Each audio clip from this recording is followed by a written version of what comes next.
अस्सलाम वालेकुम स्टूडेंट्स। आज से हम एसक्यूएल स्टार्ट करने लगे हैं। ये एसक्यूएल की वीडियोस बीसीएस और बीएससी के स्टूडेंट्स के लिए बहुत ही कारआमद है। इसके अलावा अगर कोई अपने तौर पे एसक्यूएल को सीखना चाहता है तो उनके लिए भी बहुत ही यूज़फुल है। SQL basically structured Curie language है जो कि डाटा को एक्सेस करने और मैनिपुलेट करने के लिए यूज़ होता है। अब इसके अंदर डेटाबेस कैसे बनाना है, टेबल्स वगैरह कैसे क्रिएट करने हैं, तो डेफिनेटली हमें कोई एनवायरनमेंट चाहिए होता है। तो ये एनवायरनमेंट हमें प्रोवाइड करता है माइक्रोसॉफ्ट एसक्यूएल मैनेजमेंट स्टूडियो, जिसका आइकन कुछ इस तरह का होता है। या तो ये आप टास्क बार के साथ आप इसको पिन अप करेंगे या फिर आपको ये डेस्कटॉप पे मिलेगा। इसके ऊपर हम क्लिक करते हैं तो ये हमारा SQL Microsoft SQL Server Management studio start हो गया है। यहाँ पे आपने इसकी सेटिंग्स में कुछ भी नहीं करना, जस्ट आपने यहाँ से कनेक्ट करना है। कनेक्ट करने के बाद इस तरह से कुछ आपका जो Microsoft SQL Server Management studio है वो इस तरह से आपके सामने अपीयर हो जाएगा और ये उसका एनवायरनमेंट है। यहाँ पे आपने सबसे पहले न्यू क्यूरी इसके ऊपर क्लिक करना है। हाँ जी स्टूडेंट्स, ये हमारा एसक्यूएल सर्वर का वर्किंग एरिया है जिसके अंदर हमने क्यूरीज़ लिखनी है। अब हम एसक्यूएल मैनेजमेंट स्टूडियो के अंदर क्यूरीज़ क्यों लिखते हैं? क्यूरीज़ मीन हम इसके अंदर टास्क परफॉर्म करते हैं। क्यूरीज़ लिखेंगे हम डेटाबेस बनाने के लिए या डेटाबेस को मॉडिफाई करने के लिए, डेटाबेस के अंदर टेबल्स बनाने के लिए, टेबल्स के अंदर कॉलम और रोज़ बनाने के लिए, उनको मॉडिफाई करने के लिए हम माइक्रोसॉफ्ट एसक्यूएल सर्वर को यूज़ करेंगे। या फिर हम इसके अंदर व्यूज़ बना सकते हैं या इसके अंदर हम स्टोर प्रोसीजर्स बना सकते हैं। ये मल्टीपर्पज़ है। मीन के एक डेटाबेस को बनाते हुए आपको जो भी टूल्स चाहिए होंगे ये सारे टूल्स प्रोवाइड करेगा आपको Microsoft SQL Server Management Studio. New query करने के बाद ये आपका ऑब्जेक्ट एक्सप्लोरर है, ये मोस्टली आप इसको डिस्प्ले रखते हैं। आपने क्या करना है, न्यू क्यूरी करने के बाद जब आप यहाँ पे क्यूरी लिखेंगे तो आपने इसके अकॉर्डिंग यहाँ पे डेटाबेस को सिलेक्ट करना है। अभी हम डेटाबेस नहीं बनाएंगे, पहले से बने हुए डेटाबेस में जो टेबल्स हैं उस पे हम सिंपल क्यूरी से हम लोग स्टार्ट लेंगे। तो यहाँ पे जो मेरा डेटाबेस है मोस्टली DDBS 2018 इसको मैं यूज़ करती होती हूँ। यहाँ पे डेटाबेस आपका सिलेक्ट हो गया, इसके अंदर आप क्यूरीज़ कर सकते हो। ये जो है ये सारा एरिया है क्यूरीज़ लिखने के लिए। यहाँ से आपने क्यूरी को एग्जीक्यूट करना है।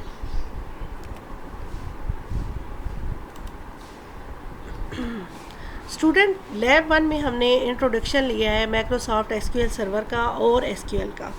एसक्यूएल के थ्रू हम कौन कौन से टास्क परफॉर्म कर सकते हैं ये भी मैंने आपको शॉर्टली बता दिया। अच्छा, सबसे पहले हम स्टार्ट लेते हैं सिलेक्ट स्टेटमेंट से। जैसे मैंने आपको बताया है कि एसक्यूएल जो है उसको हम यूज़ कर सकते हैं डाटा को रिट्रीव, एक्सेस या फिर डाटा को शो करने के लिए या फिर डाटा को मैनिपुलेट करने के लिए। अब ये जो है डाटा रिट्रीव, डाटा एक्सेस और डाटा शो, इसके सेम मीनिंग है। मीन के डेटाबेस के अंदर जो डाटा बना हुआ है, जो टेबल्स बनी हुई हैं, हमने जस्ट उनको देखना है। जब यूज़र ने जस्ट टेबल्स के रिकॉर्ड्स को देखना होता है और उसके अंदर कोई भी चेंजिंग्स वगैरह नहीं करनी होती, तो इस चीज़ को बोलते हैं डाटा को रिट्रीव करना, एक्सेस करना या फिर डाटा को शो करना। इसको हम बाय यूजिंग सेलेक्ट स्टेटमेंट कर सकते हैं। ये हमारी सेलेक्ट स्टेटमेंट जो होती है ये स्टैटिक के साथ भी यूज़ होती है और विदाउट स्टैटिक भी होती है। सेलेक्ट स्टेटमेंट स्टैटिक के साथ हम तब यूज़ करते हैं कि जब एक टेबल के अंदर का सारा डाटा के मीन के इसके अंदर कितने एट्रीब्यूट्स हैं और कितनी इसकी रोज़ हैं वो सारी की सारी जब हमने देखनी हो। तो ये एक क्यूरी लिखी हुई है select static from teacher. Select keyword है, किस लिए है ये सेलेक्ट कीवर्ड? डाटा को रिट्रीव करने के लिए। स्टैटिक का मतलब क्या है? All rows and all columns. From के बाद हमने टेबल का नेम लिखना है कि डेटाबेस, इस वाले डेटाबेस के इस टेबल का सारा डाटा शो करना चाह रहे हैं हम। तो इस क्यूरी को हम एग्जीक्यूट करते हैं। ये क्यूरी एग्जीक्यूट हो गई। तो इसमें आप देखें हमारे पास जो कॉलम्स हैं इनको हम एट्रीब्यूट्स बोलेंगे टेबल के। टेबल का नेम है टीचर, फर्स्ट एट्रीब्यूट है teacher ID, second is teacher first name, teacher last name, city, age, year of experience, salary, qualification, bonus, house allowance, ये सारे इसके एट्रीब्यूट्स हैं। और इसके अलावा ये 1 2 की फॉर्म में ये 1 बाय 1 ये इसके रिकॉर्ड्स हैं। रो को हम रिकॉर्ड्स बोलेंगे और कॉलम को हम एट्रीब्यूट बोलेंगे। तो स्टैटिक का मतलब ये है कि टीचर के टेबल का ये सारा का सारा जो डाटा है ये हमारे सामने शो हो गया है। स्टूडेंट जाते जाते आपको ये बताती जाऊँ कि ये जो फर्स्ट रो होती है जिसके ऊपर जस्ट एट्रीब्यूट के नेम लिखे हुए हैं, ये इस रो को हम बोलते हैं टेबल का स्कीमा या फिर Meta data of table. Meta data of table ये होता है कि जो बताता है कि जो टेबल है उसका नाम क्या है और इस टेबल के अंदर नंबर ऑफ एट्रीब्यूट्स कितने हैं और इन एट्रीब्यूट्स की डाटा टाइप क्या है। डाटा टाइप अब यहाँ पे देखिए आपको ये इंटीजर डाटा टाइप नज़र आ रही होगी, ये भी इंटीजर डाटा टाइप है जिसके अंदर नंबर्स हैं। ये है करैक्टर डाटा टाइप, वेर कैर इसको बोलते हैं। Number data type, number data type, number data type, integer हैं ये सारे, ओके, या इंटीजर होंगे या फिर ये फ्लोटिंग होंगे। ये character data type, character data type, character data type and then again integer data type. तो इस तरह से जो स्कीमा ऑफ द टेबल होता है या मेटा डाटा ऑफ टेबल होता है वो हमें बताता है कि हर एक एट्रीब्यूट, एक तो टेबल में एट्रीब्यूट कितने हैं और उन एट्रीब्यूट की डाटा टाइप्स क्या है। इसके अलावा जब हम वाइड रेंज में एसक्यूएल को स्टडी करेंगे तो फिर हम देखेंगे कि एट्रीब्यूट्स के ऊपर कुछ कंस्ट्रेंट्स भी लगते होते हैं और टेबल्स के ऊपर भी। चलें जी, ये था हमारा select steric statement. Select steric statement क्या करता है कि एक टेबल का सारा डाटा शो कराता है, बट बाज़ औक़ात हमें पूरे टेबल का डाटा नहीं चाहिए होता, हमें चंद एक कॉलम उसके चंद एक एट्रीब्यूट चाहिए होते हैं। तो हम क्या करते हैं, सिलेक्ट के बाद जस्ट उन्हीं एट्रीब्यूट का नाम लिखते हैं। SID first, column of the table, F name, age from student. यहाँ पे टेबल है हमारे पास स्टूडेंट का, ठीक है। स्टूडेंट के टेबल में से हम चाहते हैं कि जो स्टूडेंट की आईडी है, स्टूडेंट का फर्स्ट नेम है और एज है वो डिस्प्ले हो। तो हमने क्या किया कि सिलेक्ट स्टेटमेंट के साथ हमने ये वाले कॉलम मेंशन कर दिए। तो आप देखें जैसे ही आपने एग्जीक्यूट करना है इसको तो आपके सामने नंबर ऑफ कॉलम 3 होंगे, SID, F नेम और एज, और इनका ऑर्डर भी सेम होगा, ठीक है। सबसे पहले अगर आपने SID लिखा है तो सबसे पहले आपको SID मिलेगा यहाँ पे, फिर F नेम है तो F name, first name, age. अब अगर आप इसका ऑर्डर चेंज करते हैं, लाइक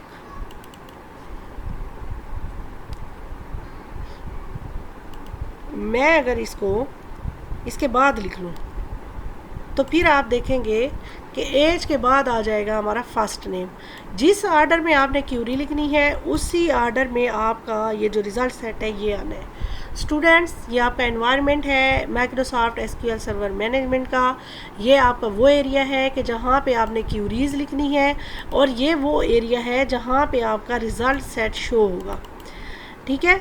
रिज़ल्ट सेट मीन के ये डिपेंड करेगा आपकी जो क्यूरी है उसके ऊपर। जो क्यूरी आपने लिखी उसको एग्जीक्यूट किया उसका रिज़ल्ट यहाँ पे आएगा। जिस तरह के एक ऑपरेटिंग सिस्टम का एक वर्किंग एरिया होता है, एक टेम्परेरी मेमोरी होती है, रैम होती है जिसके ऊपर के करंटली हम काम कर रहे होते हैं, जैसे ही हम कंप्यूटर को स्विच ऑफ करते हैं तो वो एरिया वाइप हो जाता है। इसी तरह से माइक्रोसॉफ्ट एसक्यूएल सर्वर मैनेजमेंट का ये टेम्परेरी वर्किंग एरिया होता है। इसको आप कर्सर मेमोरी भी बोल सकते हैं, इसको टेम्परेरी मेमोरी ऑफ एसक्यूएल भी बोल सकते हैं। ये यूज़ होता है किसी भी क्यूरी के रिज़ल्ट को शो करने के लिए, ठीक है। अगर आपने सिलेक्ट की क्यूरी लगाई है तो सिलेक्ट क्यूरी हमेशा आपको कोई रिज़ल्ट सेट आउटपुट में देगी, ठीक है। और अगर आपने कोई ऐसी क्यूरी लगाई है कि टेबल क्रिएट किया या कुछ भी, तो उसका भी मैसेज आपको यहाँ आउटपुट में शो होगा। तो ये हम साथ साथ डिस्कस करते रहेंगे। चलें जी, हम एक एक्सरसाइज करते हैं। एक्सरसाइज में है write a query that will display record of all student.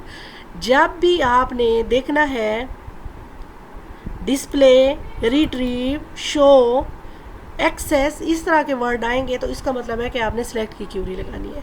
उसके बाद जब आपने इसके साथ ऑल का वर्ड देख लेना है तो आपने स्टेरिक लगाना है। मीन के display, select, all asterisk, student table का नाम है फ्रॉम स्टूडेंट। ठीक है, तो ये हमने एक क्यूरी लिखी है इसके आंसर में, और इसको एग्जीक्यूट करेंगे तो हमारे पास स्टूडेंट का सारा रिकॉर्ड आ जाएगा। मीन के स्टूडेंट का सारा टेबल हमारे सामने शो हो जाएगा। अब स्टूडेंट के टेबल का अगर हम स्कीमा देखें तो इसमें हमारे पास सबसे पहला एट्रीब्यूट है SID नेम का, जिसकी डाटा टाइप इंटीजर है। सेकंड इज़ फर्स्ट नेम, जिसकी डाटा टाइप करैक्टर है। Last name data type character, city data type character, age data type integer, degree data type character, semester number data type integer, section data type character, CGPA data type float. क्योंकि इसके अंदर आप देखें तो point में answer आ रहे हैं, तो ये इंटीजर में नहीं आते होते। इंटीजर जो होता है वो आपका होल नंबर होता है, इसके अंदर आपका पॉइंट नहीं आता होता। नेक्स्ट आप देखें, write a query that will display only age of student. अब डिस्प्ले की जगह पे हमने क्या किया, सिलेक्ट ओनली एज, मीन कि यहाँ पे ऑल नहीं है, ओनली एज का मतलब है कि हमने जस्ट एज वाले कॉलम का नाम लिखना है और उसके बाद table. Select age from student, और इसको हम क्या करेंगे, एग्जीक्यूट कर देंगे। तो हमारे पास देखिए अब स्पेसिफिक कॉलम हमें चाहिए था जो कि एज था, तो हमने उसी को डिस्प्ले किया। ओनली वन कॉलम हमारे सामने डिस्प्ले है। नेक्स्ट आप देखिए, write a query that will display roll number and name of student. तो यानी यहाँ पे हम select roll number and name हम लिखेंगे स्टूडेंट का। सिलेक्ट SID में हमने क्या सेव किया हुआ है, स्टूडेंट की ID, मीन के स्टूडेंट का रोल नंबर, और स्टूडेंट का फर्स्ट नेम ही मोस्टली स्टूडेंट का नेम होता है, लास्ट नेम फादर नेम होता है। तो हमने क्या किया है कि select SID and F name from student, इसको हम एग्जीक्यूट करेंगे तो हमारे पास SID और F नेम आ जाएगा। स्टूडेंट का ओनली 2 कॉलम आएंगे और ऑर्डर सेम रहेगा। पहले हमने जो कॉलम मेंशन किया उसका रिज़ल्ट होगा, फिर जो सेकंड हमने मेंशन किया तो यहाँ पे फिर उसका रिज़ल्ट होगा। Write a query that will retrieve discipline, section and CGPA of student. तो यहाँ पे हमने क्या करना है कि ओनली स्टूडेंट का क्या है कि रिट्रीव, अब यहाँ पे डिस्प्ले की जगह पे रिट्रीव का वर्ड यूज़ हो रहा है, तो रिट्रीव का वर्ड भी सिलेक्ट के लिए ही यूज़ होता है। अब ये select discipline, section and CGPA। अब जो स्टूडेंट का टेबल है उसके अंदर जो डिसिप्लिन है इसको हम शो करवाएंगे, सेक्शन को और CGPA को हम शो करवाएंगे। इसके अंदर जो डिसिप्लिन है वो डिग्री के नाम से सेव हुआ है। मीन के डिसिप्लिन का जो एट्रीब्यूट है वो डिग्री है। तो यहाँ पे देखिए हमारे पास सबसे पहले डिग्री, सेक्शन, CGPA आ जाएगा।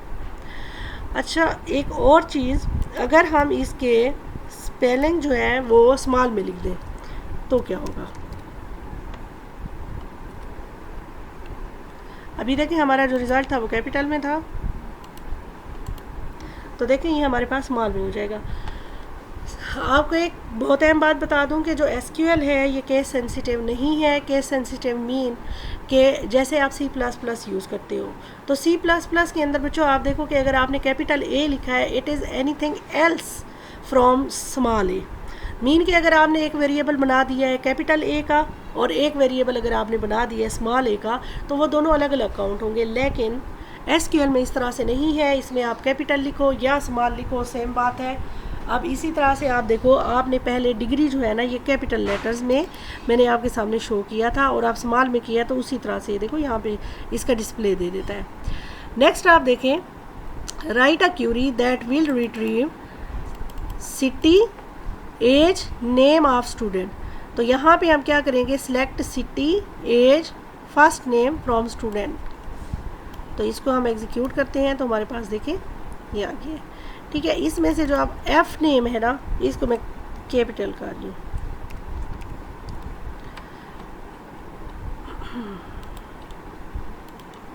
तो देखें ये F नेम हमारे पास कैपिटल में आ गया है, because SQL is not a case sensitive language. Right a SQL statement that will retrieve all records. अब देखिए रिट्रीव के बाद ऑल का वर्ड आ रहा है ऑफ एम्प्लॉयज़। अब एम्प्लॉयज़ का टेबल का सारा डाटा रिट्रीव करवाना है हमने, तो हम क्यूरी लिखेंगे सिलेक्ट स्टैटिक फ्रॉम एम्प्लॉयज़। तो ये जी हमारे पास एम्प्लॉयज़ का टेबल है और इसका स्कीमा कुछ इस तरह से है कि इसके अंदर EID एक कॉलम है, एट्रीब्यूट है जिसकी डाटा टाइप इंटीजर है, ई नेम है, एम्प्लॉय का नेम है, करैक्टर डाटा टाइप है, और इसी तरह से ई सिटी है और करैक्टर डाटा टाइप है, ई बोनस है और इसकी इंटीजर डेटा टाइप है। नेक्स्ट देखिए हमारे पास क्यूरी है, write a SQL statement that will retrieve name and salary of employee. तो हमने क्या करना है, जस्ट देखें हमने इसका नेम और सैलरी को करना है। तो हमारे पास यहाँ पे सैलरी का कॉलम नहीं बना हुआ, बट हम इस वाली जो हमारा ये क्वेश्चन है इसकी क्यूरी हम कुछ इस तरह से लिखेंगे, select E name comma salary from employ. अच्छा, इसको हम एग्जीक्यूट करेंगे क्योंकि हमारे पास सैलरी का कॉलम नहीं बना हुआ, तो ये हमें एरर देगा। ठीक है, यहाँ पे देखें इसने सैलरी के ऊपर हमें क्या कर दिया है कि एरर दे दिया है, लेकिन इस वाले क्वेश्चन का एग्जैक्ट आंसर यही बनता है। नेक्स्ट आप देखें, write a SQL statement that will retrieve employee ID and employee city. तो हमने क्या करना है कि रिट्रीव एम्प्लॉय आईडी और सिटी को हमने E I D mean employee ID और ई सिटी फ्रॉम एम्प्लॉय, इसको हमने क्या करना है, एग्जीक्यूट करना है। तो हमारे पास इसके आंसर में 2 ये कॉलम आ जाएंगे। नेक्स्ट आप देखें हमारे पास क्यूरी है, write a SQL statement that retrieve quantity from sale table. Sale के टेबल में से जो क्वांटिटी का कॉलम है जस्ट उसको क्या करना है कि रिट्रीव करना है। तो इसकी क्यूरी हमारे पास बनेगी, सिलेक्ट क्वांटिटी फ्रॉम सेल्स। अच्छा देखें ये जो रेड अंडरलाइन है ना, ये असल में एरर है। एरर का मतलब ये है कि जो एम्प्लॉय का टेबल है उसके अंदर सैलरी का कॉलम नहीं है। और यहाँ पे देखें मेरे डेटाबेस के अंदर, ये जो मेरा डेटाबेस है DDBS 2018, इसके अंदर सेल्स का कोई टेबल नहीं बना हुआ, और फिर सेल्स का कोई टेबल नहीं है तो उसका कोई एट्रीब्यूट भी नहीं है। तो इस तरह से ये क्या है कि रेड अंडरलाइन कर देता है उस वाले सेंटेक्स को जो कि हमारे डेटाबेस में मौजूद ही ना हो या जिसमें एरर आ रहा हो। Write a SQL statement that will retrieve all records of sales. All records retrieve all records का मतलब है सिलेक्ट स्टेरिक की क्यूरी लगेगी सेल्स पे, तो सिलेक्ट स्टेरिक फ्रॉम सेल्स ये हमारी क्यूरी हो जाएगी। तो स्टूडेंट्स यहाँ तक हमारी जो लैब नंबर 1 है इसको हम एंड करते हैं, और इसकी समरी ये है कि हमने इसमें Microsoft SQL Server Management studio का जो एनवायरनमेंट है उसके बारे में हमने कुछ सीखा, और सिलेक्ट की जो कमांड है with asterisk and without asterisk हमने इसको यूज़ किया। उम्मीद करती हूँ कि आपको समझ आई होगी। आपको मेरी वीडियो अच्छी लगे तो इसको कमेंट्स कर देना और मेरे चैनल को सब्सक्राइब कर देना। Thank you so much. अल्लाह हाफिज़। बहुत जल्द इंशाल्लाह एक नई वीडियो के साथ